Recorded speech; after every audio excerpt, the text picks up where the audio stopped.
Les graines de la rébellion. Il était une fois, à la ferme du manoir dirigée par Monsieur Jones, la vie des animaux n'était que travail et obéissance.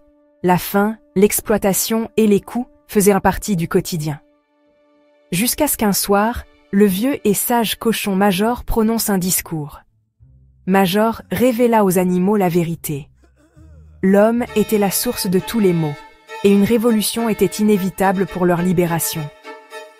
Même après la mort de Major, ces idées se répandirent parmi les animaux comme une étincelle.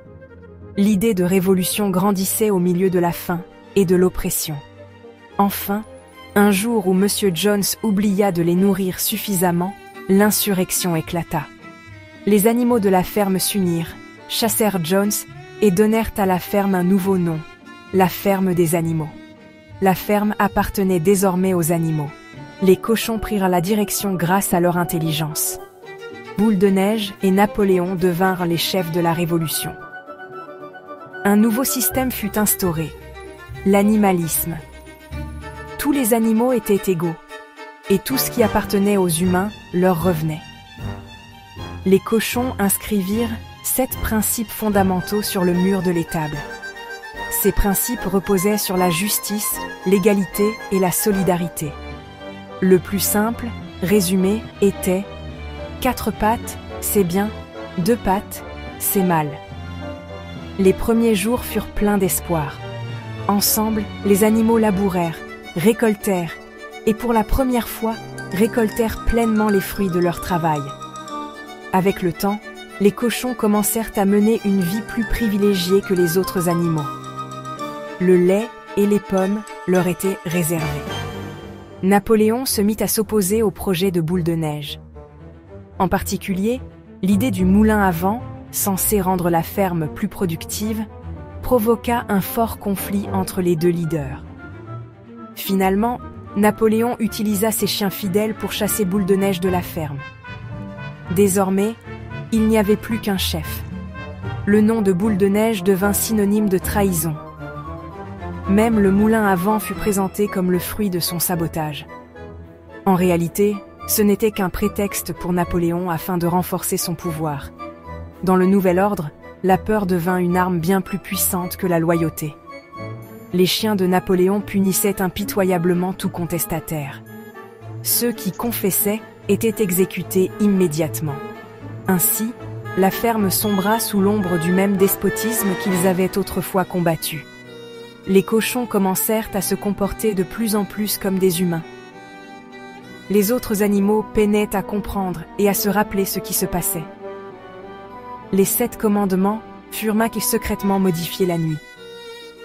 Le principe « Aucun animal ne sera supérieur aux autres » devint « Certains animaux sont plus égaux que d'autres ». Malabar, le cheval le plus travailleur de la ferme, vivait selon une règle. Napoléon a toujours raison. Mais il était fatigué et blessé. Tandis qu'il rêvait de retraite, un matin, il fut embarqué dans la camionnette du boucher. Les cochons avaient dit qu'ils recevraient des soins spéciaux. Mais la vérité était amère. La Révolution dévorait désormais ses propres ouvriers. Après cet événement, l'espoir disparut de la ferme.